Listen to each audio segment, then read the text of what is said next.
menjelaskan tentang apa itu role play. Sebelum kami menjelaskan, kami akan memperkenalkan diri kami masing-masing dulu. Pertama perkenalkan nama saya Farah Sapitri. Dan saya Pemilis Budianto. Dan saya Abdai. Saya Dandi. Saya Cecilia. Saya Mini Ayuni. Oke, itu adalah nama-nama kelompok kami. Oke, apa itu role play? Kita ketahui, role play itu adalah dalam bahasa Inggris, yang dimana role itu adalah peran, dan sedangkan play adalah bermain. Jadi, bisa kita simpulkan, role play itu adalah bermain peran. Dan lebih jelasnya lagi, role play adalah teknik pembelajaran di mana peserta didik memainkan peran dalam situasi yang disimulasikan untuk memahami konsep secara praktis. Metode pembelajaran aktif ini melibatkan interaksi dan dramatisasi, membantu peserta didik memahami konsep atau situasi secara langsung dan kontekstual.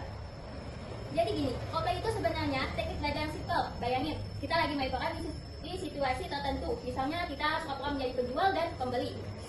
Kenapa dilakukan? Biar konsep yang tadinya cuma ada di buku jadi lebih nyata dan gampang dimengerti. Yang bikin role play beda dari metode lain adalah ini metode aktif. Kita nggak cuma dengerin, tapi juga melakukan dan ikut ngomong serta ikut aksi dalam pembelajaran tersebut. Bahkan sedikit berakting atau bisa disebut drama. Jadi kelasnya jadi lebih hidup, tidak membosankan. Biar kebayang, contohnya di pembelajaran ekonomi, satu orang jadi penjual dan satunya lagi jadi pembeli. Yang pembeli akan menawar harga, sedangkan penjual akan menjaga harga yang dia berikan di awal.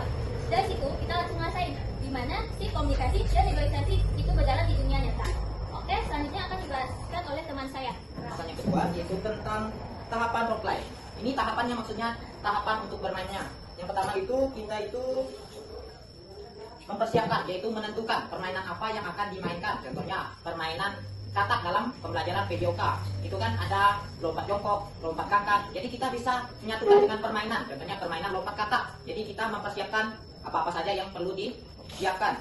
Kemudian yang kedua itu adalah memilih peran. Jadi ada yang peran. Misalnya ada yang jadi nyamuk, ada yang jadi katak. Jadi katak ini akan mengejar si nyamuk.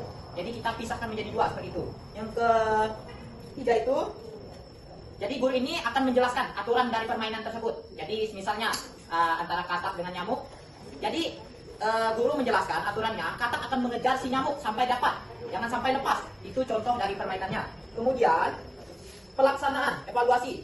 Untuk akhirnya nanti setelah bermain kita akan mengevaluasi apa sih yang kita dapat simpulkan dari permainan tersebut, apa yang kita peroleh. Contohnya, Pak, saya memperoleh bahwa hari ini kita memperagakan tentang lompat kakak, lompat jongkok, seperti itu. Oke, sekarang akan dilanjutkan oleh teman saya di sebelah.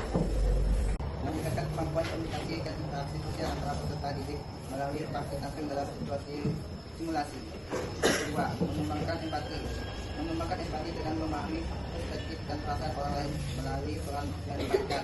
Yang ketiga, pelajaran menyenangkan. Pelajaran menjadi lebih menyenangkan, tidak membosankan dan meningkatkan motivasi belajar peserta.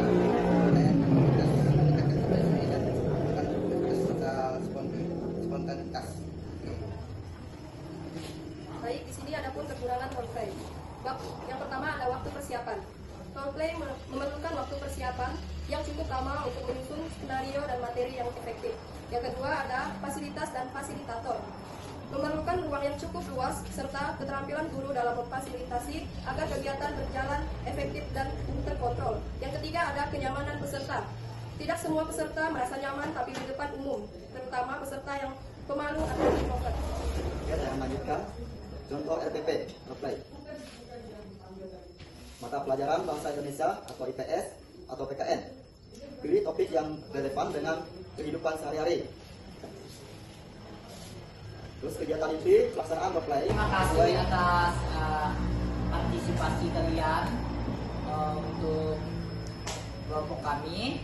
Maka dari itu kami tutup presentasi kami ini. Mohon maaf jika ada kata-kata kami yang kurang berkenan di hati kalian. Sekian dari kami, terima kasih.